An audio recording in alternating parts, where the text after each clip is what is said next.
Henderson, and he's played in Marcus Rashford. Rashford is in, and Rashford finds the back of the net. Manchester United fans, do you actually want Marcus Rashford back this season? I'm a huge United fan, and no chance. A lot of Man United fans are going to be saying the same thing. Not coming back in, no welcoming back to no fold for me, because we've watched him, and we watched him for the last 2 years, where he could not be bothered for United, and people saying he wanted to wear the shirt. He didn't want to wear it then, and he went to Barcelona, and that's where he wanted to be. So, for me, I love Michael Carrick. I think he's doing a fantastic job, but Carrick or no Carrick, no to Rashford coming back. Because right now, that question is splitting the fan base. Some look at him and still see the academy boy who exploded onto the scene at 18, scored on debut, terrorised Premier League defences, and eventually produced a 30-goal season for his boyhood club. Others see something completely different. So basically, pictures of Rashford on holiday, on a boat, with a load of women. I'll look at the replies, and the replies were, I don't want him back at this club, he's just a party boy, he's a piss taker, this, that and the other. He's literally on holiday. 70% of you don't want Rashford back. Even if it's 50%, that means there's 50% of our fan base that don't want him back. There are people in our fan base who do not want Rashford back. They won't give him a second chance. Even if he performs, they probably won't give him a second chance. The body language, the disciplinary problems, the public fallout, the loans, the feeling that Manchester United have already tried to move on from him more than once. And yet, after spells at Aston Villa and Barcelona, Marcus Rashford is back at Manchester United. Barcelona chose not to activate their option to buy him. Now Marcus Rashford is back at Manchester United for pre-season after returning from his post-break after the World Cup, and Barcelona opted not to make his loan move permanent in the summer. For some reason the spotlight was on Marcus Rashford, but on and off the pitch all the time. And the difference was he wasn't producing on the pitch. And if you're producing on the pitch, everyone can half turn a blind eye off it. But if you're not, then the spotlight's on you even more. Michael Carrick is now in charge at Old Trafford. Rashford has returned to the squad, been given a new shirt number, and suddenly a chapter that looked completely finished has opened again. That is where this story becomes interesting, because Manchester United's problem is no longer whether Marcus Rashford is talented. That was answered years ago. The problem is whether the player who once represented everything United wanted to become can still belong in the version of United they are trying to build now. And to understand why this situation has become so complicated, you have to go back to when Marcus Rashford was not Manchester United's problem.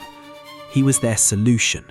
Lots of fans, quite a large element of the fan base, who thought at the time that it was the right time to move on from Marcus Rashford. They weren't particularly happy with some of his attitude issues off the pitch. Ruben Amorim certainly wasn't happy with his attitude away from off the pitch.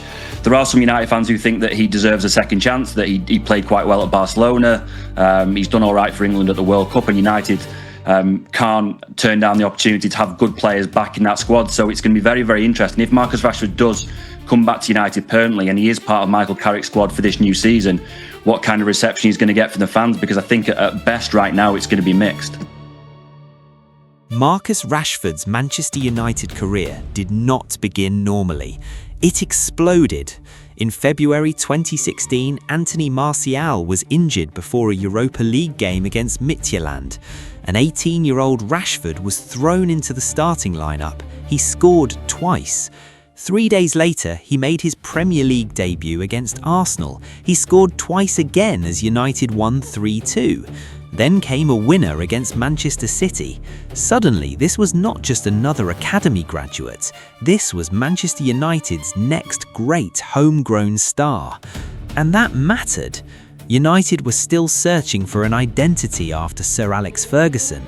Managers changed, signings came and went, but Rashford felt permanent.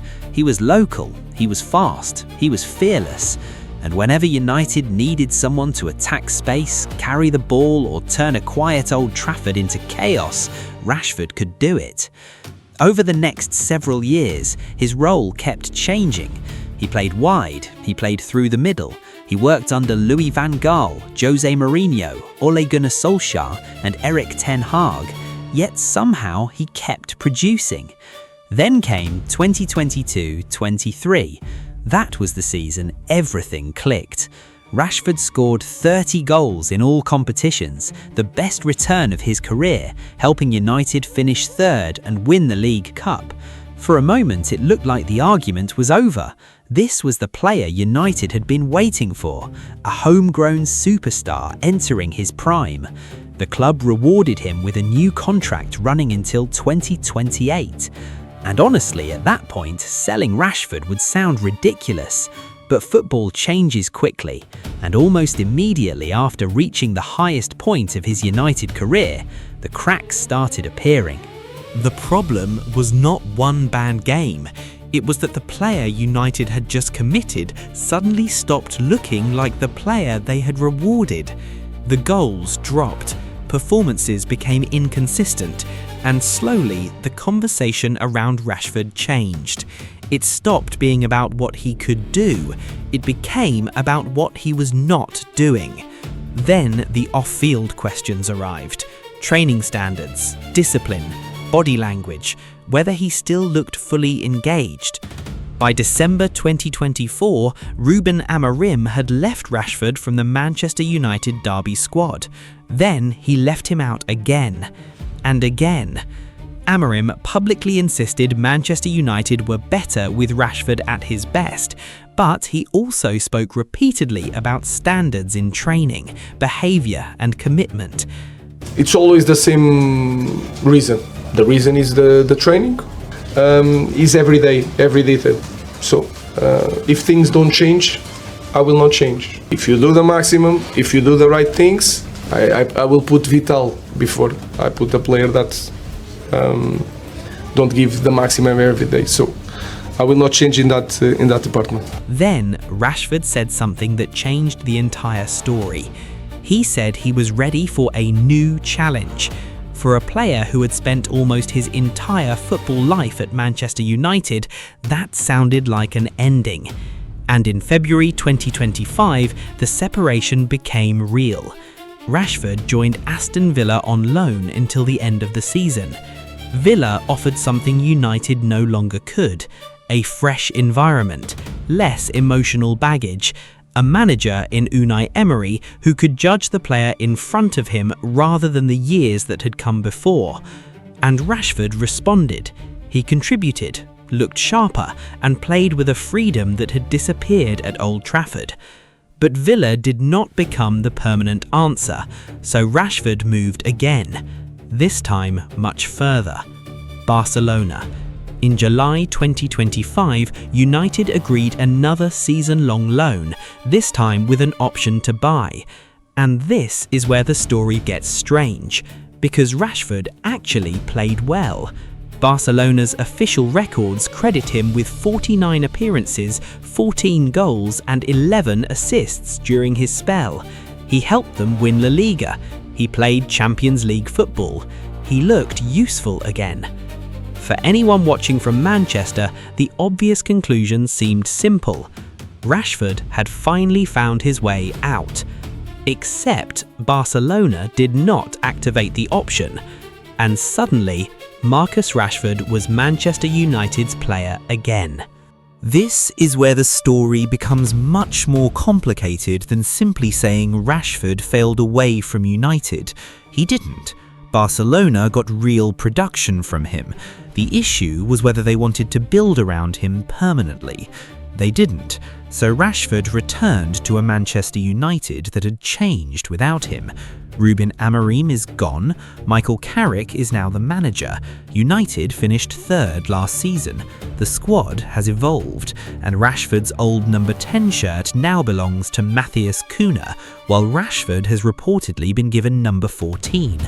That small detail tells you almost everything. So Manchester United fans, do you want Marcus Rashford back? Because 10 years ago, that question would have sounded insane.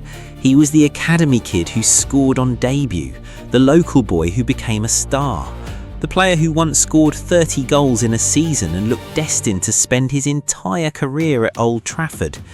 Then somewhere along the way, United and Rashford stopped bringing out the best in each other. Villa gave him a reset, Barcelona gave him another, and now he is back where everything began. Maybe Michael Carrick gives him one final chance and Rashford reminds everyone why Manchester United once built so much hope around him. Maybe the relationship has simply been damaged for too long. But that is what makes this season fascinating. Manchester United do not have a Marcus Rashford talent problem, they have a Marcus Rashford decision problem. And after 10 years, 2 loans and countless fresh starts, this might finally be the season that decides how his Manchester United story ends.